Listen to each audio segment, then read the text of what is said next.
Nako, eto mga kabayan, Representative Suntay, pinahanga si BP Sara. Abante sumabog kay Suntay. Nako, yan po ang ating alamin dito sa video ito mga kabayan. Pero bago po natin simulan yan, palike naman po ng video ito mga karibin natin. Malaking tulong po yan. At eto nga, pasadahan po muna natin itong mga nagtitrending na mga balita dito po sa mundo ng social media. At eto po, unahin po natin itong dalawang ito.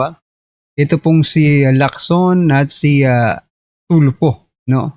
Parehas po kasi sila ng tono ngayon ng kanilang mga pagkanta, no? Dito po sa Senado. Sabi po kasi ni Lacson, mga kababayan, mahirap magtawag ng pagdinig kung lacking in believability. Ayan, no? Wala daw, hindi ka panipaniwala. Ayan. Ano ba ang criteria? No? Ano ba ang criteria mo? Requirements for it to become believability. Sinasabi mo nga, di ba? Tapos ito naman pong si Erwin Tulfo. Sabi naman po dito sa balita sa Billionaire News Channel, no?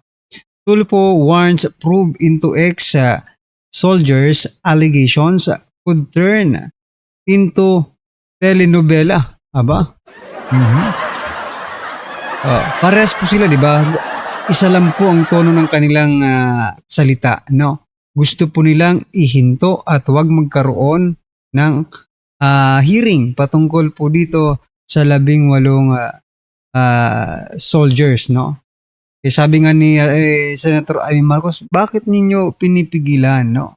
Bakit na-stop? Bakit gusto nyo i-stop yung Senate probe patungkol po dito sa 18 Marines na ito, mga kabayan? Okay?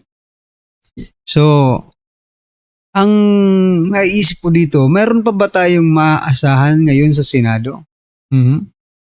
Gayong, di ba? Yung mga mahilig mag-imbestiga sa Senado, na si Erwin Tulfo, ba? Mga Tulfo, at yung si Ping Lacson, no? Sila mahilig po sila mag-imbestiga. Pero, no, sa pagkakataong ito dito po sa 18 Marines, no? Malakas kasi, no? Malakas po yung kung napanood niyo po yung interview nila kay Jessica Soho, mga kababayan, nako. Maliliwanagan kayo. Okay? Panoorin niyo po, mga kababayan. So what I'm trying to point out dito, wala tayong maaasahan, no? Pagdating po ngayon dito sa Senado. Kasi ito pong mga mahihilig mag-imbestiga, ngayon ay tiklop, mga kababayan. Tiklop po sila. Gusto nilang patahimikin, gusto nilang hindi makapagsalita, under oath. Kasi manunumpa naman to eh. Anong problema? For example, ganito. Sabi ni Lacson, magiging walang hindi kapanipaniwala yung kanilang mga sinasabi. Si Tulfo, magiging telenovela lang daw ito. So, ganito. May consequences naman po yan kung nagsisinungaling sila, di ba? Pwede nyong i-contempt, di ba? As long as makapagsalita lang sila. Yun ang gusto nila eh. No? Ang makapagsalita under oath. Bakit kayo natatakot? Bakit kayo natatakot na hindi sila kapanipaniwala? Kaya nga maimbestigasyon eh. It is not for you to say, no? Na sila po ay hindi kapanipaniwala. Idaan nyo po sa masusi at makatarungang investigasyon, no? Para makita ng taong bayan na totoo pala si Senator Ping Lacson, no? Hindi nga mga kapanipaniwala itong mga sundalong ito.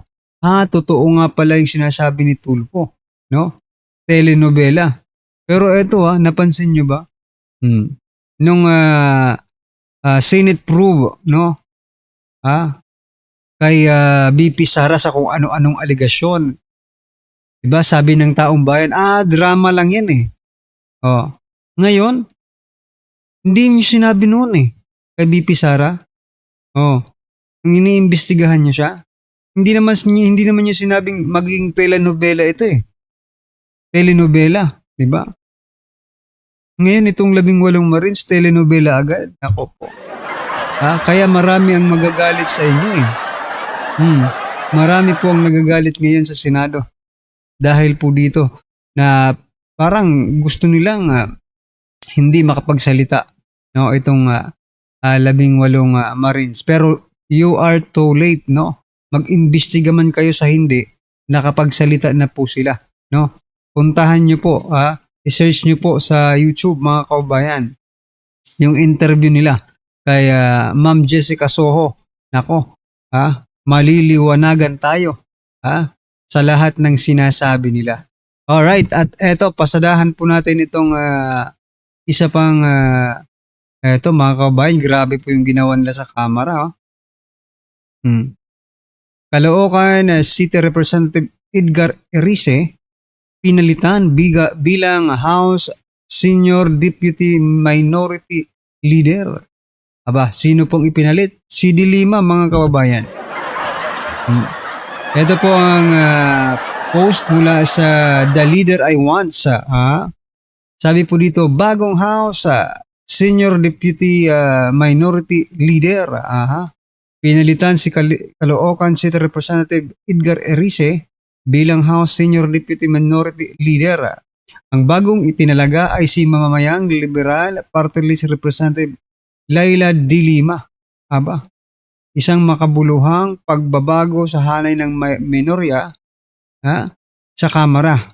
Ang tanong ngayon ng marami, ano ang magiging direksyon at tindig ng oposisyon sa mga susunod na laban sa Kongreso? Ayun lang, no?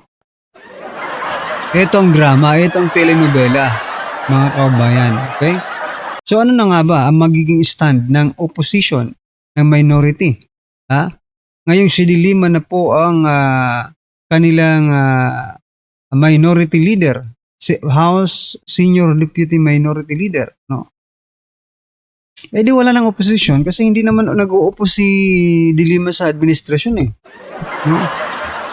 So mali kayo ng kinuha. Mali po sila ng itinalagang minority leader. Kasi si De Lima hindi naman nag-uupo sa administrasyon, no? At ito isipin ninyo si De Lima nakalaya sa panahon po ni President Bongbong Marcos Jr. Kakalaya lang po ni De Lima. Okay? Ngayon, syempre tayo mga Pilipino, mahilig tayo sa mga utang na loob. Diba?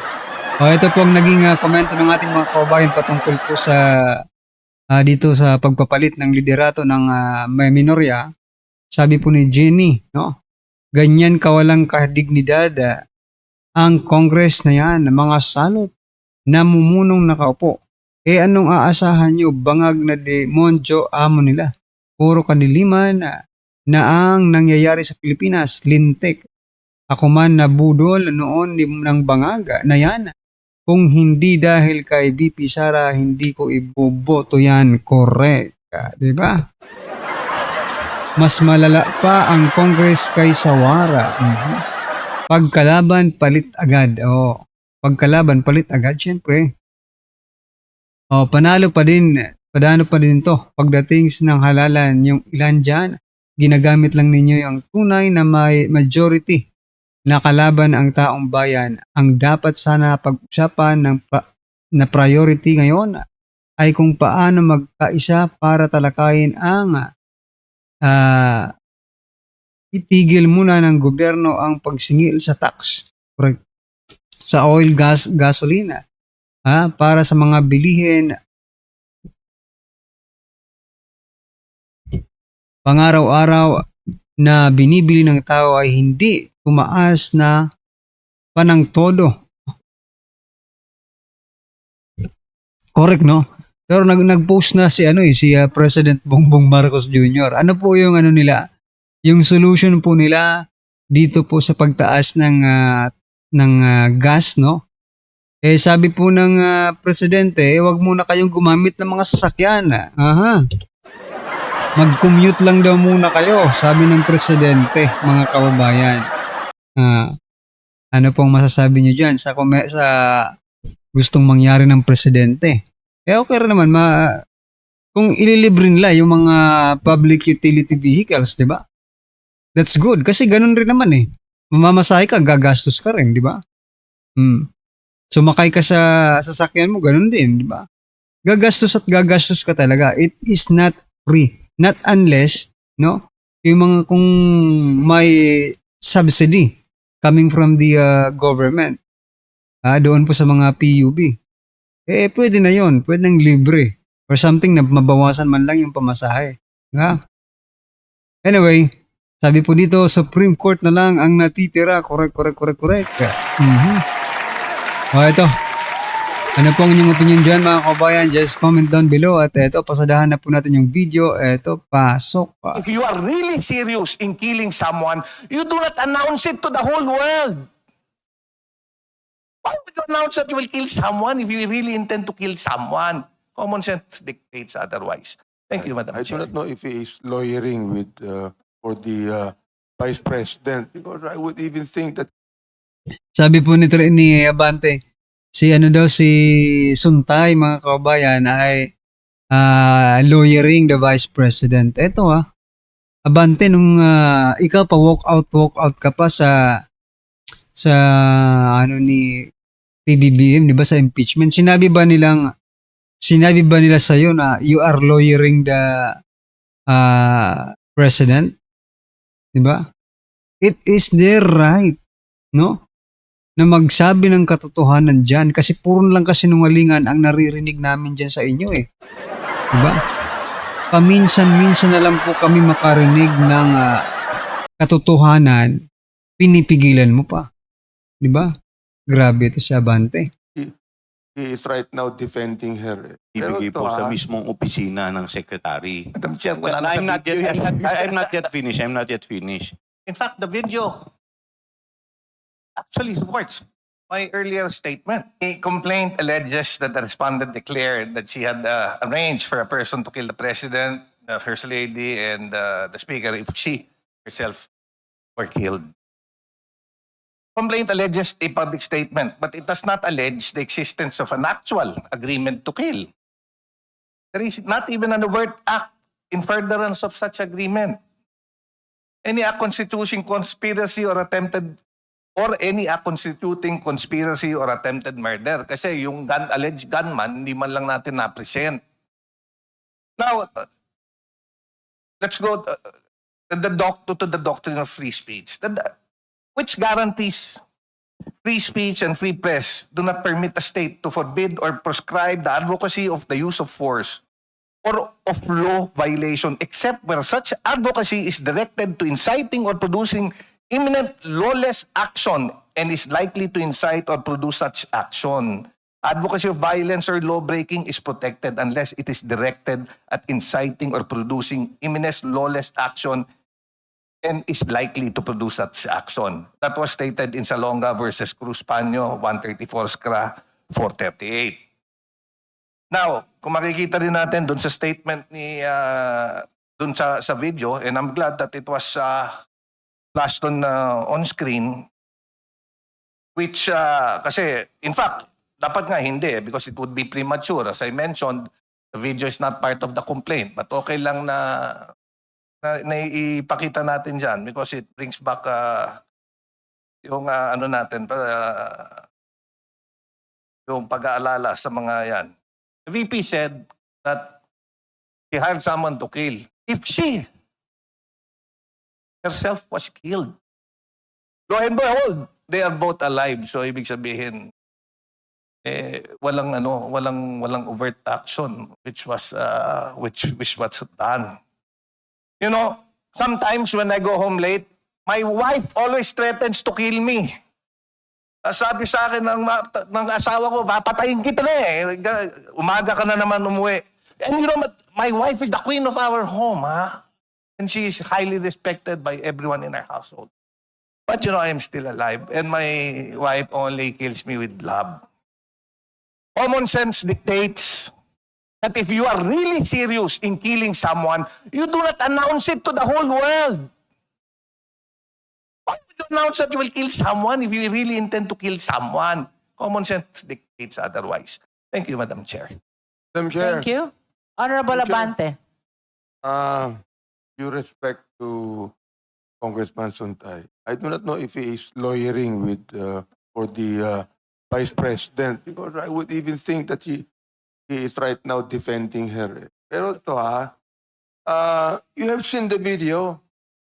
Whether it be that he is joking, that's between her. Ba? Think this, that amounts to a credible threat against the President, the First Lady, and the Speaker. Kasi nga mga bobo kayo. Oo. Yung kasi yung pagkakaintindi nyo eh. No? Nung threat, walang threat doon. Oo, walang threat. It is a conditional, mga kabayan. May condition doon eh. No? Magaling mag-explain to si Abante, mga kabayan. Kaya nga, naisip ko bigla kanina nung nagsasalita si Abante. Kaya niya kayang i-explain yung nakadila siya, mga kabayan, di ba? Yung picture na nakadila siya. Oh, ano kaya ang explanation ni Abante nun, di ba? Napaka-ano ni well, anyway, ito pakinggan po natin. Kayo nang humusga. That is not political noise. Just like what he's saying about his wife. What he's saying about his wife is only political noise. No, but my wife But is not that a is not politician. political noise, Madam Chair. That is a red flag for national stability and constitutional order. Why? The Vice President is not a private citizen. The wife of Congressman Suntay is a private citizen, but not the Vice President. The office of the Vice President carries access, influence, and security resources. That is why the standard for public trust is higher, not lower. Madam Chair, thank you very much. Madam Chair. Nung public trust is higher, not lower. Kaya nga, ano ngayon? Ito, gusto ko lang yung sagutin yung public trust na yan, mga kabayan. Sino ba ang mas negatibo ng public trust ng taong bayan, no? Ay, grabe talaga to sa Abante. Mukhang hindi nakikinig sa mga balita. Thank you, Madam Chair. And Just- then Aside from your allowance, from your regular budget, nakakatanggap po ba kayo ng envelope just like Yusek Mercado and Director Osias? Oh, eto naman mga kabayan. Eto naman po yung, di ba? Tapos na to eh. Tapos na to last year, mga karibin natin, no? Itong panunuhol daw, nag-bribe daw si Bibi Sara, no? Dito sa kanyang mga tauhan, no? Nagbigay ng mga envelope, mga kabayan. Nasagot na po ito. Dati pa itong issue. Bakit nandito na naman to, mga kabayan? Sa Quadcom di ba? Correct me if I'm wrong, Quadcom? Di ba? Quadcom itong nangyari ito. So ano ba ito? Bumabalik na naman ba tayo sa Quadcom, mga kabayan? O ano na naman nila eh. No? Hinuhukay na naman po nila yung mga dating issue, di ba? Tapos ibabalik ngayon. Aray ko po. Tapos na po ito. Nasagot na po ito ng opisina ng ng Vice Presidente. No, alam nyo kasi yung si Mercado, no, yung kanilang employee, mga kababayan, sabi nga ni VP Sara, nuisance employee yan, no? O kaya sinibak nila. Ngayon gumagante. Ay nako. Pabalik-balik lang po yung issue kay VP Sara, samantala yung mga issue sa presidente bago, presko, at hindi lang po millions kundi billions at trillion na po, mga kababayan. Hindi naman natin nakitang ganito sila nag-deliberate. Sa bagay, hindi umabot sa deliberation eh. Pinatay agad yung impeachment. Ang kakapal ng mukha, mga kababayan, di ba? Anyway, ano po ang inyong opinion, reaction patungkol po sa video ito? Just comment down below. Ayan, syempre palike po at pa-share na rin po ng video ito. Maraming salamat po.